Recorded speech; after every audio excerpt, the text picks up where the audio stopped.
Hi, my name is Grace Hassenfleck. I grew up here in Albuquerque, New Mexico, and I am the store manager at Pinon Coffee House, based out of Albuquerque, New Mexico.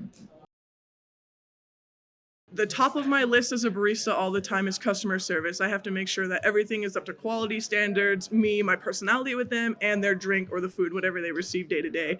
So I always have them in the back of my mind.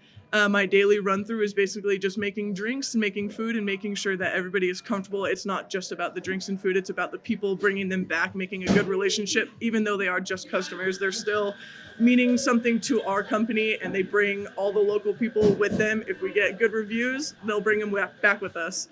I heard about this job through one of my friends, and I walked in on my first day not knowing a single thing. I walked in on my second and third day also not knowing a single thing. It definitely took a lot of memorization and all that to prep for it, but once you get it all down, it's actually really easy to learn, and it's a super simple concept to get down. So we usually get here at 5:30 if I was an opening barista. We get here, we start making coffee, we start putting out all of the pastries, all the things that we're trying to show people and sell for the day. Then we start warming up all of our heaters, our espresso machine. We make sure everything's up to par, everything looks good, nothing's expired, everything is good to sell and quality for all the customers. We'll usually start getting a rush during the week around 7, 7:30, 8 o'clock, and it'll go all the way until about 10, 10:30. So we really focus then on just trying to get people in and out, getting them started with their day. You know, people are like, oh, you can't talk to me before my morning coffee.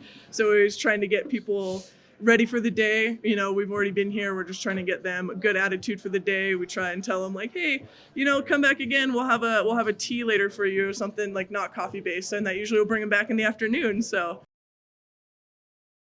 I first started here. I'll be coming up on my 3 years here in May. I was a sophomore in college when I first applied here as a barista.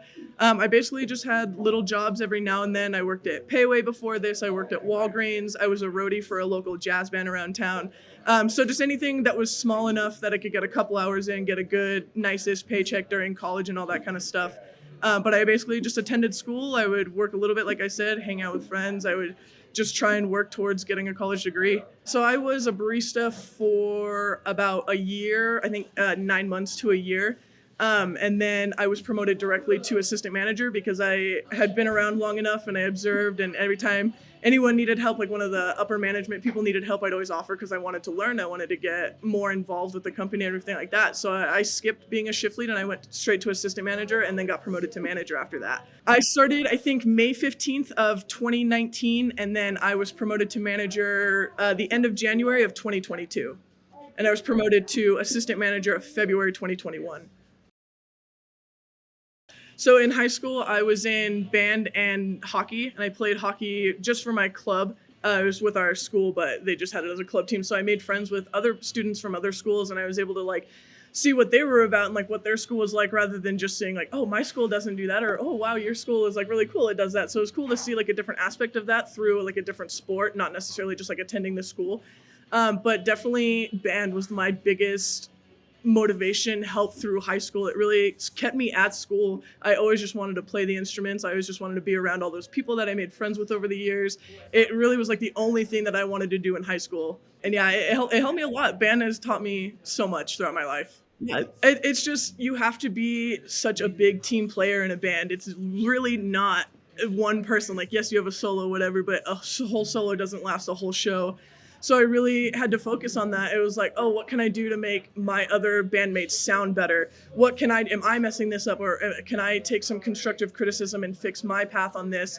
Can I help someone and not be like, hey, you don't sound that great? Just like, hey, I've noticed that this could sound a little bit better, you know? So it really helped me take a step back and look just like, how should I approach telling somebody constructive criticism rather than just telling them, you don't sound good, you don't do this. It's like, oh, hey, like, do you want help on this? Like, I've been over this part a little bit. Like, can I help you with this? All that. So it just was my whole baseline for teamwork and like respecting people.